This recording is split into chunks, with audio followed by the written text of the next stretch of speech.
সাভার, নবীনগর বা ধামরাইয়ের দিকে যারা থাকেন বা এইদিকে যারা যাতায়াত করেন তাদের জন্য ব্রেকফাস্টের জন্য ভালো একটা অপশন হতে পারে এই মন্নু হাইওয়ে রেস্টুরেন্ট।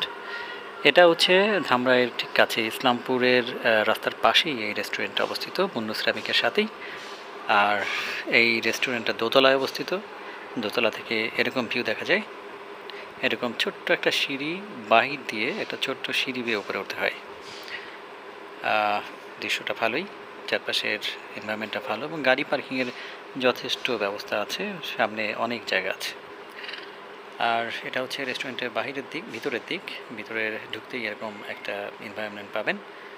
ভিতরের এনভায়রনমেন্টটা খুবই কুল এবং খুবই ভালো, এবং এটা যেহেতু এত ফেমাস না, অর্থাৎ আশেপাশের মানুষজন বা বাইরের মানুষজন খুব কমই জানে, তাই রেস্টুরেন্টের ভিতরে ভিড়ভাট্টা একেবারেই কম। আর একটা ইনফরমেশন দিয়ে রাখি, রেস্টুরেন্টের রেগুলার যে ব্রেকফাস্ট মেনু হচ্ছে পরোটা, ডিম, ভাজি, সবজি, ডাল। বাট এর বাইরে যদি আপনি চিকেন জাতীয় বা মাংস জাতীয় কোনো কিছু অর্ডার করতে চান, তাহলে কিন্তু আগের দিন রেস্টুরেন্টের ফোন নাম্বারে ফোন করে বলে দিতে হবে। আমরা ফ্যামিলি মেম্বার 6 জন ছিলাম, তো আগের দিন রাত্রেই আমরা বলে দিয়েছিলাম যে আমাদের একটা চিকেন মেনু দিতে হবে, এবং তারা একটা চিকেন কারি করে দিয়েছিল, যার পার হেড কস্ট ছিল 150 টাকা, এবং তাতে 2 পিস চিকেন ছিল। অর্থাৎ আমরা 6 জনের জন্য 12 পিস চিকেন পেয়েছি, চিকেন কারি। সব কিছুর কস্টই ছিল রিজনেবল। এখানে পরোটা 15 টাকা করে, ডিম 25 টাকা, সবজি এবং ডাল 25 টাকা করে। So cost is not very much. এবং এখানে আপনি খাবারের পরে ডেজার্টও পাবেন, ফিন্নি জাতীয় খাবার।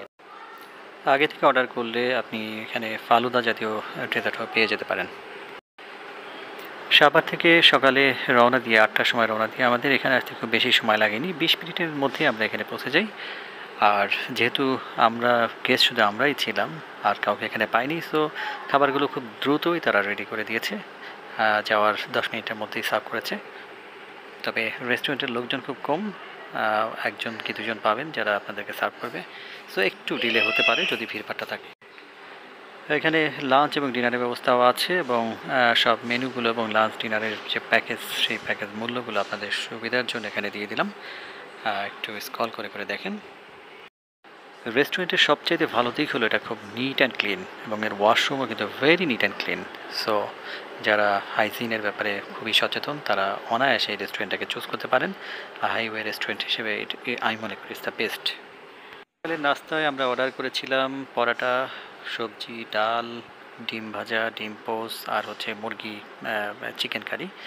আমরা 6 জনের জন্য চিকেন কারি অর্ডার করেছিলাম। 12 পিসের মতো চিকেন কারি দিয়েছিল, এবং চিকেন রান্না যথেষ্ট উপাদেয় ভালোই ছিল, এবং সব কিছু ভালোই লেগেছে আমাদের কাছে। খাবারের পরিবেশনা এবং খাবারের টেস্ট আজ এ পর্যন্তই।